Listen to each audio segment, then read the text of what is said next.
Also, there is one recent innovation done by Google where they have collaborated with Reddit, where usually humans are giving answers to questions. So they have entered into a contract with Reddit to access their database, and through this they have created the Google AI.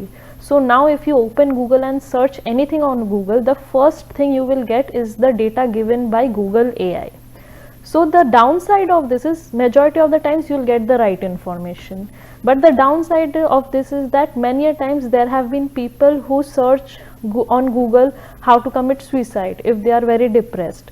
So in that case, when they are going back to the database of Reddit, there have been sarcastic answers to these questions like go and jump off the golden gate.